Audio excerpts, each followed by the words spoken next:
அனைவருக்கும் என் இனிய காலை வணக்கம். இன்றைக்கி நம்ம பார்க்க போகிறது கவிதை பட்டிமன்றம் பற்றி தான். லெசனுக்குள்ளே போகிறதுக்கு முன்னாடி ஒரு சில விஷயங்களை நம்ம தெரிஞ்சுக்கலாம். அது என்ன அப்படின்னா, பட்டிமன்றம், கவிதை, பேச்சாற்றல் அப்படின்னா என்ன அப்படின்னு முதல்ல தெரிஞ்சுக்கலாம். சரி, ஃபஸ்ட்டு பட்டிமன்றம்னா என்ன? எல்லாருமே டிவியில் பட்டிமன்றம் பார்த்துருப்பீங்க. அதில் ஒரு நடுவர் இருப்பாங்க, 2 அணிகள் இருக்கும். பார்த்துருக்கீங்களா? அவங்களுக்கு ஒரு தலைப்பு கொடுத்துருப்பாங்க. அந்த தலைப்புகளை பற்றி 2 அணிகளும் அவங்களுடைய கருத்துக்களை சொல்லணும். அந்த கருத்துக்களை வச்சு நடுவர் ஒரு தீர்ப்பு சொல்வார். இதுதான் பட்டிமன்றம். எல்லாருமே நம்ம பட்டிமன்றத்தை பற்றி பார்த்துருப்போம். அடுத்து கவிதை அப்படின்னு சொன்னாலே நமக்கு ஞாபகம் வர்றது யார் அப்படின்னா பாரதியார் தான். பாரதியார் நிறைய கவிதைகளை எழுதியிருக்காரு. அதுவும் தேசப்பற்று மிகுந்த கவிதைகள் அப்படின்னு நிறைய தலைப்பு கீழே கவிதைகள் எழுதியிருக்காரு.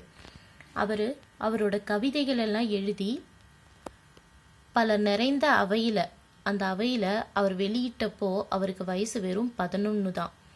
வெறும் 11 வயசில் அவருடைய கவிதைகளை பல நிறைஞ்ச அவையில் வெளியிட்டார். நீங்களும் இப்போ இருந்தே கவிதை எழுதுகிற திறமையை வளர்த்துக்கணும்.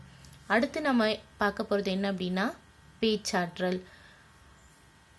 பல கோடி உயிரினங்கள் வாழ்கிற இந்த உலகத்தில் மனுஷனுக்கு மட்டுமே இருக்கிற ஒரு அற்புதமான ஒரு திறன் என்ன அப்படின்னா அது பேசும் திறன் தான். விலங்குகளுக்கோ பறவைகளுக்கோ அந்த பேசும் திறனை கடவுள் கொடுக்கல. ஆனால் மனிதர்களுக்கு மட்டும்தான் இந்த அற்புதமான திறனை கொடுத்துருக்காங்க.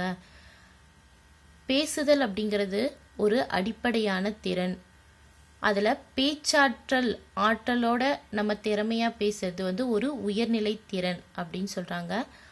நம்ம பேசுறதோட வளர்நிலை தான் பேச்சாற்றல். அத்தகைய பேச்சாற்றலை வளர்க்குற விதமாக தான் நம்ம பாடம் நமக்கு கொடுத்துருக்காங்க, கவிதை பட்டிமன்றம். சரி, இந்த கவிதை பட்டிமன்றம் எங்கே நடக்குது அப்படின்னு பார்க்கலாமா?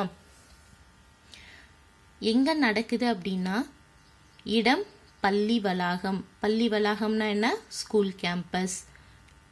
காலம் என்ன டைமிங்க்கு நடக்குது? பிற்பகல் 3 மணி. பிற்பகல் என்ன? ஆஃப்டர்நூன் டைமில் நடக்குது. உறுப்பினர் யார் இருப்பாங்க? நம்ம முன்னாடியே பட்டிமன்றம்னா சொல்லியிருக்கோமா, ஒரு நடுவர் இருப்பாங்க, 2 அணிகள் இருக்கும் அப்படின்னு சொல்லியிருக்கோமா. அப்போது நடுவராக சிறப்பு விருந்தினர். யார் உறுப்பினர்கள் இருக்காங்க? அதில் 2 அணியில் 5ஆம் வகுப்பு மாணவர்கள் இன்சுவை, அருளப்பன், மதியொலி, சலீமா. யார்? இன்சுவை, அருளப்பன், மதியொலி, சலீமா. சரி, பட்டிமன்றம்னாவே முதல்ல யார் பேச ஆரம்பிப்பா? நடுவர் தான் பேச ஆரம்பிப்பாங்க. இங்கேயும் நடுவர் தான் பேச ஆரம்பிக்கிறாங்க. முதல்ல அவங்களுக்கு கொடுத்துருக்கிற தலைப்பு என்ன அப்படின்னு நமக்கு தெரியணும் இல்லையா? பட்டிமன்றம்னு சொல்லிட்டீங்க மேம், யாருன்னு சொல்லிட்டீங்க. என்ன தலைப்பில் அவங்க பேச போகிறாங்க? அறிவா பண்பா? மனிதனின் முன்னேற்றத்திற்கு பெரிதும் உறுதுணையாக இருப்பது அறிவா பண்பா? இப்போ எது முன்னேற்றத்துக்கு உறுதுணையாக இருக்குது அப்படிங்கிறத பற்றி தான் இவங்க பேச போகிறாங்க.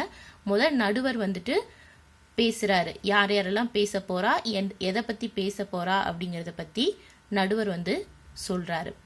நான் படிக்கிறேன், கவனிங்க. செந்தமிழே நருந்தேனி, செகம் போற்றும் செம்மொழியே, முத்தமிழ் சொல்லெடுத்து நற்றமிழ்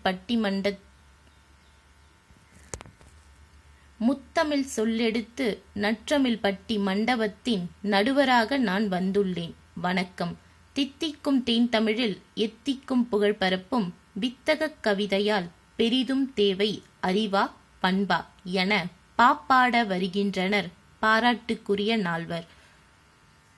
தனித்துவமிக்க இன்சுவை, சொல்லழகி சலீமா, அருமையான அருளப்பன், ஒப்பற்ற மதியொலி. முதல் கவிதை முத்தாய்ப்பாட இனிதே அழைக்கின்றேன் இன்சுவையை.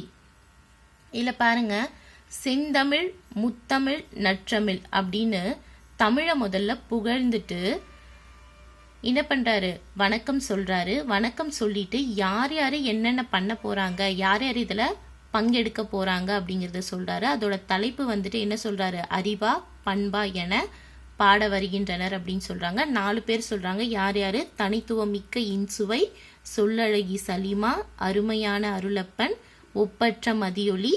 இவங்க 4 பேர் வராங்க. இன்சுவை, சலீமா, அருளப்பன், மதியொலி. ஃபர்ஸ்ட் யார் வர அப்படின்னா இன்சுவை பேச ஆரம்பிக்கிறார். புவி காக்கும் தமிழ்த்தாய்க்கும் கவியரங்க தலைமைக்கும் ஆன்றோருக்கும் சான்றோருக்கும் அறிவுதான் முன்னேற்றத்தின் ஆணிவேர் என்றே அடித்து கூற வந்துள்ளேன். எதுதான் முன்னேற்றத்துக்கு அடிப்படை அப்படின்னு சொல்றாங்க, அறிவுதான் முன்னேற்றத்தின் ஆணிவேர் அப்படின்னு யார் சொல்றா, இன்சுவை சொல்றா. அக்னி தந்த அப்துல் கலாம் அசத்தியதும் அறிவாலே அறிவாலே, அறிவின் துணை கொண்டே 1000 கண்டுபிடிப்பால் தாமஸ் ஆல்வா எடிசனும் வாழ்கின்றார் அறிவாலே. அறிவுமிகு மனிதனாக அகிலத்தில் உயர்ந்து நின்றால் அத்தனையும் நம் கையில் என்று கூறி விடை பெறுகின்றேன். அறிவுதான் வந்துட்டு முன்னேற்றத்தோட ஆணிவேர் அப்படின்னு சொல்லிட்டு இன்சுவை ஆரம்பிக்கிறா. அதுல 2 பேரை பத்தி சொல்றா. அறிவால உயர்ந்தவர்களா 2 பேரை பத்தி சொல்றா. யார் அப்படின்னா நம்ம முன்னாள் குடியரசுத் தலைவர் அப்துல் கலாம். அப்துல் கலாம் வந்துட்டு அறிவால மட்டும்தான் உயர்ந்திருக்காரு அப்படின்னு சொல்றா.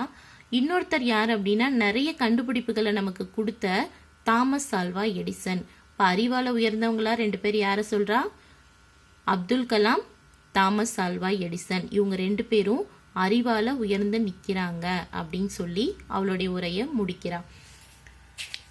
அடுத்து நம்ம பார்க்க போறது நடுவர் என்ன சொல்றாரு அப்படின்னா, இன்சுவையின் கவிதை அறிவாயுதம். அடுத்து ஒளிரும் கவிதையுடன் மதியொலி கவி பாட வருகின்றார். அடுத்து பேச போறது யாரு, மதியொலி.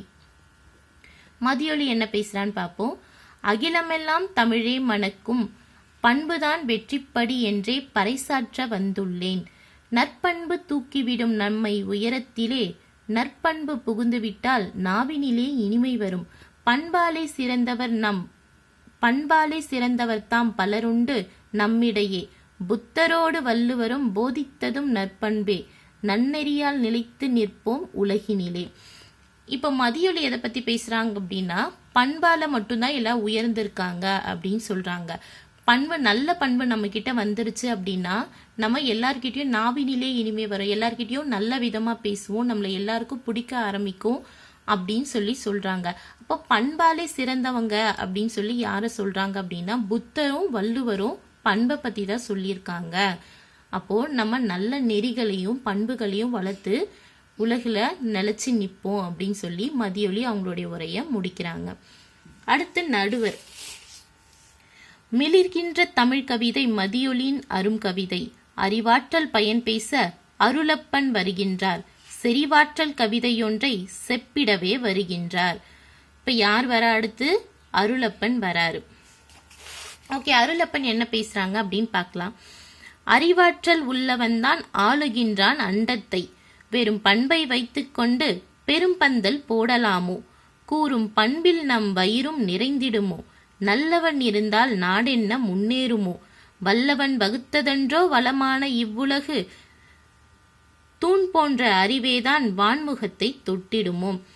வெறும் பண்பை மட்டும் வச்சுக்கிட்டு என்ன பண்ண முடியும், எதுவும் பண்ண முடியாது. பண்பு மட்டும் இருந்தா நமக்கு வயிறு நிறைஞ்சிருமா, வயிறு நிறையாது. அறிவு இருந்தாதான் நம்ம இந்த உலகத்துல வாழ முடியும். வல்லவனுக்கு மட்டும்தான் என்ன பண்ணும், வல்லவனுக்கு புல்லும் ஆயுதம் அப்படின்னு சொல்றாங்களா, அறிவு இருக்கிறவன் எப்படி இருந்தாலும் பொழைச்சுப்பான், பண்பை மட்டும் வச்சு ஒன்னும் பண்ண முடியாது அப்படின்னு சொல்லி அருளப்பன் சொல்றான்.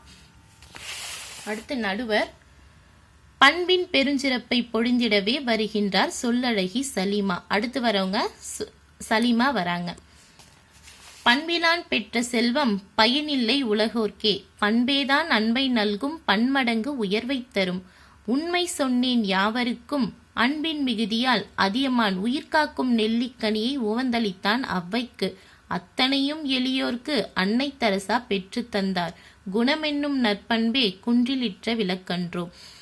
சலீமா என்ன சொல்றா அப்படின்னா, பண்பு இல்லாதவன் கிட்ட எவ்வளவு செல்வம் இருந்தாலும் அந்த செல்வம் என்ன ஆகும், அழிஞ்சு போயிரும். நம்ம ஒரு திருக்குறள் படிச்சிருப்போம், பண்பிலான் பெற்ற செல்வம் நண்பால் கலந்திமியால் திரிந்தற்று அப்படின்னு சொல்லுவாங்க. பண்பு இல்லாதவங்க கிட்ட போற செல்வம் என்ன ஆகும் அப்படின்னா, ஒரு நல்ல பாத்திரத்தோட தன்மை வந்துட்டு கெட்டு போயிருந்துச்சு அப்படின்னா அதுல பாலை ஊத்தணும் அப்படின்னாலும் பால் திரிஞ்சு போயிடும். அந்த மாதிரி பண்பில்லாதவங்க கிட்ட செல்வம் வந்தாலும் அது அழிஞ்சு போயிடும். அந்த மாதிரி பண்பு தான் வந்துட்டு உயர்வை தரும் அப்படின்னு சொல்றா. அதியமான் என்ன பண்ணுவாரு அப்படின்னா, அன்பு அவருக்கு அதிகமா இருக்கிறதுனால உயிர்காக்கும் நெல்லிக்கனி, உயிர்காக்கும் கனி அப்படின்னு நீங்க என்ன சொல்றாங்க அப்படின்னா, நெல்லிக்கனியை யாருக்கு கொடுத்தாங்க? ஔவையாருக்கு கொடுத்தாங்க. ஏன் அப்படின்னா அவங்க தமிழ் வளர்க்கறதுனால, தமிழ் மேல வந்துட்டு அதிகமா பற்று இருக்கிறதுனால ஔவைக்கு கொடுத்து, தனக்கு கிடைச்ச அந்த நெல்லிக்கனியை ஔவைக்கு கொடுத்து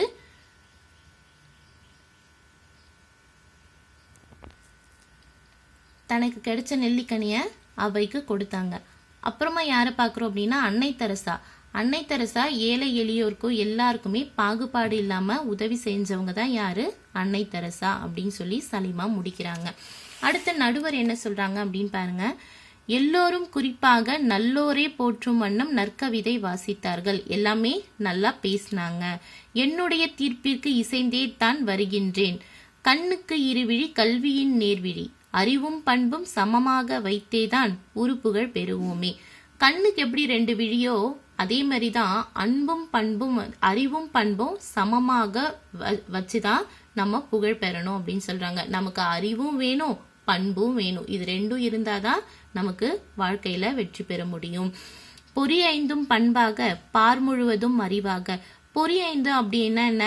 5 புலன்கள் சொல்வோமா? கண், காது, மூக்கு, வாய், மெய் அப்படிங்கிற 5 ஐம்பொறிகள் சொல்வோம் நம்ம, 5 புலன்கள் அப்படின்னு சொல்லி. அந்த 5 புலன்களை நம்ம என்ன பண்ணோம்? பண்பாவும் பார் முழுவதும் அறிவாகவும், இந்த உலகம் முழுவதும் நம்ம அறிவாலையும் வலம் வருவோம் நாமே. உளம் நிறை வாழ்த்தோடு நலம் 2 தானென்று நல்ல தீர்ப்பு கூறி விடை பெறுகின்றேன். நன்றி, வணக்கம். சரியா? இப்ப என்ன சொல்றாங்க அப்படின்னா, அறிவும் வேணும், பண்பும் வேணும். நீங்களும் எதை வளர்த்துக்கணும்? உங்களுடைய அறிவையும் வளர்த்துக்கணும், அதே சமயத்துல நல்ல பண்புள்ளவர்களாகவும் இருக்கணும் அப்படின்னு சொல்றாங்க. நன்றி.